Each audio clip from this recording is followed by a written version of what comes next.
대표님, 오늘은 인플루언서 섭외에 대해서 같이 한번 알아볼 텐데요. 첫 번째 질문으로 MC 통해서 섭외하는 것과 직접 섭외하는 것 어떤 차이가 있을까요? 직접 섭외하는 게 비용적으로는 가장 절감할 수 있는 방법이긴 합니다. 개인적으로 이렇게 소통을 많이 하면서 브랜드에 대한 지속적인 효과를 가져갈래 DM을 통하는 것도 방법입니다. 근데 생각보다 일본 사람들이 답장을 잘 안 하기 때문에 좀 컨택하는 게 어려움이 있으세요. 그리고 간혹 돈만 받고 먹튀하는 경우도 아주 드물게는 있습니다. 그래서 리스크 관리와 대형 크리에이터를 원한다면 MCN을 통하는 게 좋고요. 일본에서 가장 중요한 게 이 매너적인 부분이 있기 때문에 개인으로 DM을 보냈더라도 매너적인 걸 생각해서 연락을 하시는 것을 추천드립니다. 일본 인플루언서 비용 기준은 어떻게? 일단 개인이냐 이제 소속사에 따라서 금액 차이가 완전히 많이 나요. 특히 이제 소속된 분들은 소속사에서 이제 금액을 정해주거든요. 근데 생각보다 비용이 좀 많이 비싸세요. 일본 같은 경우에는 괜찮다 싶으면 대부분 다 소속사가 있다고 보시면 되고요. 개인으로 활동하시는 분이 그렇게 많지는 않습니다. 물론 잘 찾아보면 가성비 좋은 분을 찾을 수 있고요. 일반적인 비용은 한국하고 비슷했는데 요즘에는 뷰티 쪽은 더 많이 비싼 것 같아요.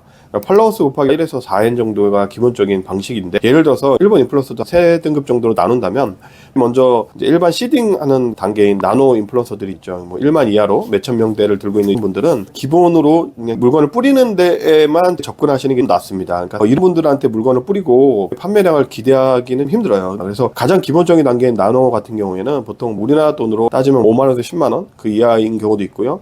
DM으로 바로 보낼 경우에는 뭐 무료로도 해주는 경우도 있는데, 이런 분들이 사실 먹튀가 많기 때문에 대부분 나노는 대행사를 통해서 많이 진행하시고요. 근데 두 번째 1만에서 10만 정도에 되는 인플루언서들이 마이크로 인플루언서라고 하죠. 이런 분들은 가격대가 다양해요. 보통 우리나라 돈으로 2, 30만 원서부터 500만 원 구간까지 잘 찾으면 가성비가 제일 좋은 효율적인 구간입니다. 특히 뷰티는 일반적인 분들보다 단가가 좀 높긴 한데 어떤 제품을 하느냐에 좀 다르겠죠. 그래서 그 제품을 맞춰가지고 잘 찾는다면 가장 효율적인 구간이라고 볼 수 있어요. 근데 마이크로나 메가 인플루언서를 뿌리기 전에는 사실 나노를 많이 뿌려 놓으셔야지 판매량이 더 잘 이어질 수 있습니다.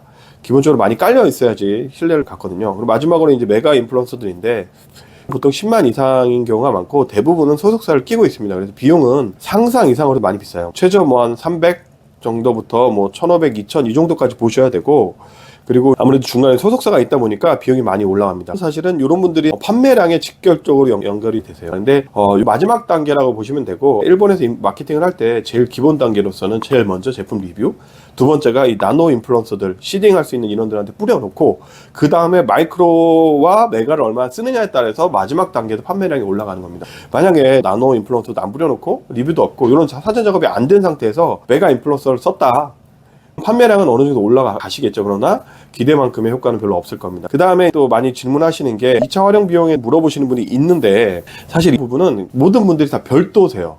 그러니까 다 확인을 해보셔야 됩니다. 나노 인플루언서도 2차 활용 비용을 받는 분이 있고 안 받는 분이 있고 하거든요. 그래서 진행을 했다 해서 무조건 2차 활용을 다 된다고 생각하시면 안 됩니다. 일본에서 광고 표시에 대한 반응은 어떨까요? 시딩 뿌리시거나 마이크로 인플루언서 뿌리면서 요 광고 표시 안 할 수 있냐라고 여쭤보시는데, 일단 안 된다고 보시면 돼요. 일본은 뒷광고에 대해서 되게 엄격합니다. 2023년 소비자청 규제 이후로 PR 표시가 일단 필수예요. 요거를 잘못하면 자기 계정이 날아가기 때문에 안 합니다. 또 되게 보수적이기 때문에 위험한 걸 안 하려고 하세요. 그러니까 그냥 처음부터 그런 생각을 안 갖고 그냥 물건을 뿌리시는 걸 추천드립니다. 그리고 소비자들도 다 알아요. 이게 이제 광고다 아니다 아는데 그거를 굳이 속일 필요 없거든요. 그래서 광고 표시가 된다라는 얘기를 하면서, 대신에 이런 브랜드가 있어서 협약을 맺겠어서 진행했다 이런 멘트를 넣어달라도 한다든지 꾸밀 수 있는 말을 구성하셔가지고 이야기해달라고 하시는 게 제일 좋을 것 같습니다. 그러면 인플루언서 분들을 섭외할 때 비즈니스 DM 매너가 따로 있을까요? 요거 먼저 알고 가셔야 됩니다. 일본 같은 경우에는 답장을 잘 안 하세요. 일주일 뒤에 답장하고 이런 게 팽배합니다. 그러다 보니까 일반적으로 인플루언서 섭외하는 것도 좀 느려요. 물론 이제 답장을 빨리 주는 분들도 있죠. 그래서 그런 걸 감안하셔야 되고, 매너 같은 경우는 되게 중요합니다. 일본은 되게 예의를 중시하는 나라다 보니까 멘트 자체가 기분이 나쁘면은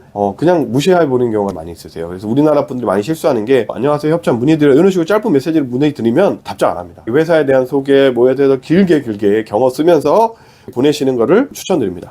그럼 인플루언서를 섭외했을 때 가이드라인을 어느 정도까지 드리면 좋을까요? 가이드라인은 디테일하게 주면 줄수록 좋습니다. 일본 사람들은 가이드라인을 벗어나는 행동을 잘 안 하는 편이기 때문에 처음부터 정해놓고 모집을 하시고요. 그 가이드라인을 맞춰서 작성해달라고 요청을 하셔야 돼요. 근데 한번 작성된 거를 수정을 해주지 않기 때문에 처음부터 가이드라인이 이 정도입니다 라고 얘기를 해주시는 게 저 예입니다. 또 가이드라인 없이 맡겨버리면 또 대충 써버리는 경우도 있거든요. 그런 것도 감안하시고 진행하셔야 되고, 그리고 가끔 오해하시는 분들이 좀 있어서 제가 간단하게 설명드리면 뭐 마이크로나 메가 인플루언서들 같은 경우 좀 더 잘 써주세요. 기본적으로 그냥 돈을 받았고 자기 인지도가 있으니까, 그리고 올리기 전에 검수도 요청 주시고 도네이트 시트 같은 거 보내주시고 이런 식으로 쓸 거다라고 얘기하시는 분들이 있는 반면에 시딩용으로 나노 인플루언서 같은 분들, 이런 분들은 어떨 때는 가이드라인을 줘도 잘 안 지킵니다. 근데 너무 그거에 연연하시면 안 됩니다. 이분들이 그냥 말 그대로 진짜 시딩 뿌리는다는 생각을 갖고 하셔야 돼요. 시딩 하시면서 디테일하게 가이드라인 주잖아요. 그럼 이분들이 알아요. 그러니까 그것도 감안하시고 하시는 걸 좋습니다. 결제 및 해외 송금은 어떻게 이루어지는 게 좋을까요?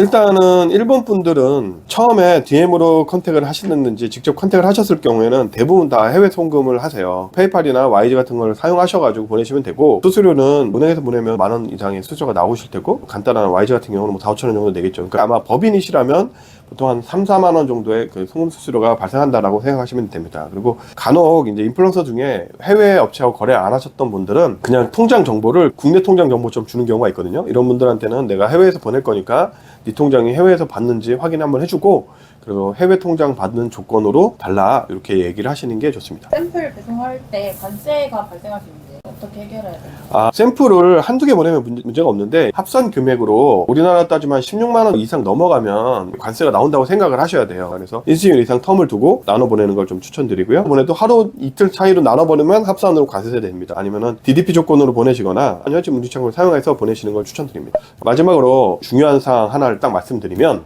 시딩이나 이런 작업을 하기 전에 먼저 공식 인스타 계정을 개설하시는 것을 추천드립니다.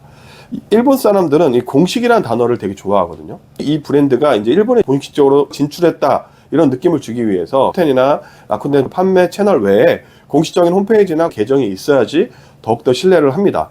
그래서 공식적인 인스타 계정을 만드시고, 그 다음에 위에 링크로 페이지를 걸어 놓으셔가지고 구매를 연동시킬 수 있게 작업도 하신 다음에 나노 인플루언서든 마이크로 인플루언서든 시딩을 뿌리시면서 우리 계정을 태그하는 거를 작업해 두셔야 돼요. 그것도 안 하고 그냥 무조건 뿌리기 시작한다, 그럼 효율이 좀 떨어집니다. 그래서 무조건 인플루언서 작업을 하기 전에 명심해야 될 상황은 공식 계정을 만들어라 생각하시고 진행하시기를 바랍니다.